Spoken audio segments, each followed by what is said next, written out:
ఓ రాజుగారు ఓ మంత్రి గారును అడవిలోకి వెళ్ళారండి. ఆ అడవిలో వెళ్తే ఆ రాజుగారికి ఒక పండు దొరికింది. కోసుకుంటున్నాడట. కోసుకుంటే రాజుగారి వేలు తెగిపోయింది. తెగి కింద కూడా పడిపోయింది. అప్పుడు బాధపడ్డాడట. మంత్రికే చూశాడట. మంత్రి నవ్వుతుంటున్నాడట. ఊరి ఏంట్రా నవ్వుతున్నావు ఏంట్రా నువ్వు, నాకు వేలురా తెగిపోయింది అని. ఏమో రాజా, తెగిపోతే నష్టం ఏంటి, ప్రాణం అయితే పోలేదు కదా, విలువైన నిండు ప్రాణం మిగులుండడం ప్రధానం, దేహానికైన గాయం ఏ మందుతోనూ మాయం అని అంటే రాజుగారికి ఒళ్ళు మండిందట. అందుకని ఏం చేశాడు రాజుగారు మంత్రిని ఒక తన్ను తన్నాడట. తంటే ఒక గోయింటి గోతులో పడ్డాడట. అప్పుడు రాజుగారు అడిగారు, నువ్వు గోతులో పడ్డావు కదా, అయితే నేను నవ్వుతున్నాను ఇప్పుడు అంటే నవ్వుకొని రాజేకుండా పోతానట.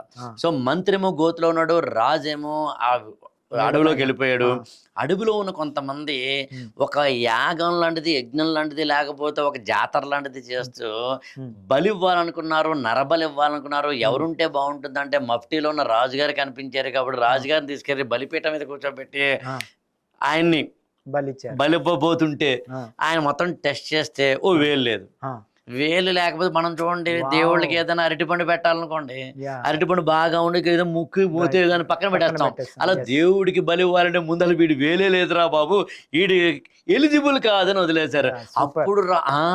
అప్పుడు రాజుగారు పరిగెత్తుకుని వెళ్ళి గోతులో ఉన్న మంత్రి గారిని పైకి తీసి, రే ఎంతరా రే, నాకు వేలు తెగిపోతే నవ్వావు నువ్వు, వేలు తెగిపోతే నష్టం అనుకున్నాను, కాదు నష్టం కాదు లాభం జరిగింది, నాకు నా తలకే తెగిపోకుండా కాపాడింది. కానీ నాకు డౌట్ వచ్చిందిరా మంత్రి, నువ్వు గోతులో ఉన్నావు కదరా, నీకేం మంచి జరిగిందిరా అన్నట.